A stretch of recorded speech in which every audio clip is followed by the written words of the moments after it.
The Epistle of Paul the Apostle to the Hebrews, chapter 9. Then verily the first covenant had also ordinances of divine service, and a worldly sanctuary. For there was a tabernacle made, the first, wherein was the candlestick, and the table, and the shewbread, which is called the sanctuary.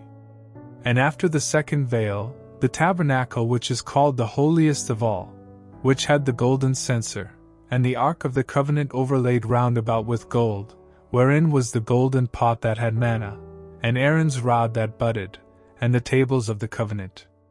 And over it the cherubims of glory shadowing the mercy seat, of which we cannot now speak particularly.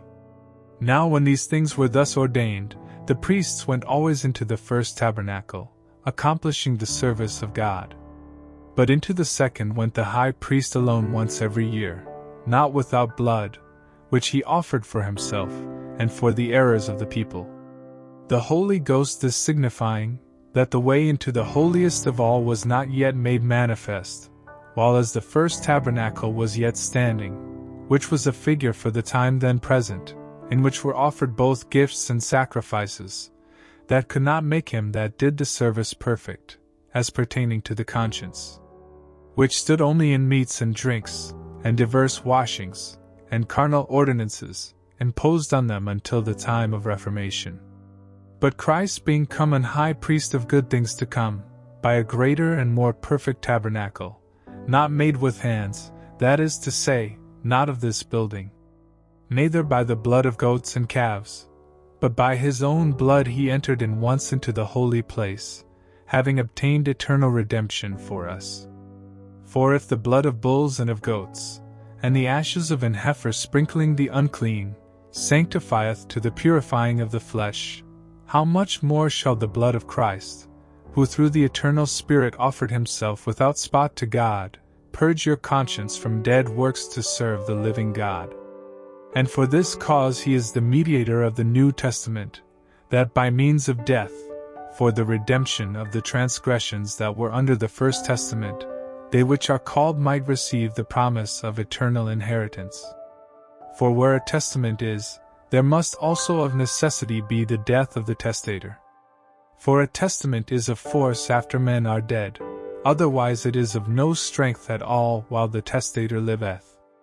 Whereupon neither the first testament was dedicated without blood. For when Moses had spoken every precept to all the people according to the law, he took the blood of calves and of goats, with water, and scarlet wool, and hyssop, and sprinkled both the book, and all the people, saying, This is the blood of the testament which God hath enjoined unto you. Moreover he sprinkled with blood both the tabernacle, and all the vessels of the ministry.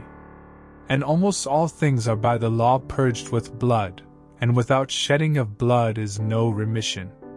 It was therefore necessary that the patterns of things in the heavens should be purified with these, but the heavenly things themselves with better sacrifices than these. For Christ is not entered into the holy places made with hands, which are the figures of the true, but into heaven itself, now to appear in the presence of God for us. Nor yet that he should offer himself often, as the high priest entereth into the holy place every year with blood of others, for then must he often have suffered since the foundation of the world. But now once in the end of the world hath he appeared to put away sin by the sacrifice of himself. And as it is appointed unto men once to die, but after this the judgment, so Christ was once offered to bear the sins of many, and unto them that look for him shall he appear the second time without sin unto salvation.